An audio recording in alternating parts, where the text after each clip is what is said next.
en démocratie, il faut respecter la liberté d'expression et qu'elle doit être absolue. Mais la démocratie, c'est avant tout le respect d'un ordre juridique. Donc vous nous dites, bien sûr que si. Aux États-Unis, en Angleterre, on a le droit de tout dire. Vous avez raison, c'est vrai que là-bas, la liberté d'expression y est absolue. En France, on a décidé d'avoir une lecture plus restrictive de la liberté d'expression. On a décidé qu'elle s'arrêtait, qu'elle était bornée et qu'elle excluait l'appel à la haine, l'incitation à la discrimination et les invectives. Bon, vous pouvez contester l'ordre juridique, mais vous ne pouvez pas dire que c'est pas la démocratie. La démocratie, c'est le respect d'un ordre juridique. Et puis, pour poursuivre... C'est faux, stop. Pourquoi vous dites... Attendez, vous ne poursuivez pas parce que c'est faux. Pourquoi vous dites La démocratie, c'est le pouvoir du peuple, par le peuple, pour le peuple. Oui, mais ça, Ce n'est pas le respect d'un ordre juridique. Ça, c'est Lincoln, c'est facile à dire. C'est pas facile du tout. C'est aussi le respect d'un ordre juridique. Et je vais vous dire pourquoi.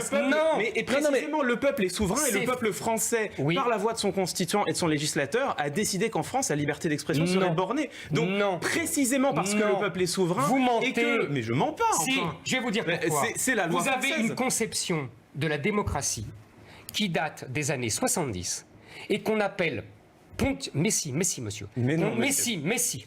Relisez Karine Malberg, etc. Vous le savez très bien que c'est faux ce que vous dites. C'est une conception des années 70 qui correspond à ce qu'on appelle l'état de droit. C'est-à-dire qui estime que le droit est supérieur à l'expression du peuple. Qui exprime que la Constitution et l'interprétation qu'en fait le juge sont supérieures à la volonté du peuple. Or ça, pour moi, c'est un dévoiement de la démocratie. Et c'est pour ça que je vous ai dit, la démocratie, c'est le pouvoir du peuple, par le peuple, pour le peuple. Parce que ce que vous faites, vous, c'est ignorer la volonté du peuple. Et vous le savez très bien. Oui. Alors je vous réponds avec Zemmour. Pourquoi vous dites qu'il le sait très bien? Parce qu'il le sait très bien, parce qu'il a fait du droit et il sait que je sais qu'il sait. Oui, mais c'est ça que je ne comprends pas.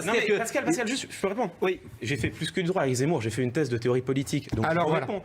Ma conception de la démocratie, elle date pas du tout des années 70, c'est celle notamment de Jürgen Habermas. Dans les années 90. Qu'est-ce que c'est Habermas? C'est 1789 peut-être? Qu'est-ce que c'est Habermas? C'est le patriotisme constitutionnel. C'est simplement le philosophe du politique le plus important de ces 30 dernières années. Merci. Qu'est-ce que c'est les années 70? C'est pas les 30 dernières années. Que nous explique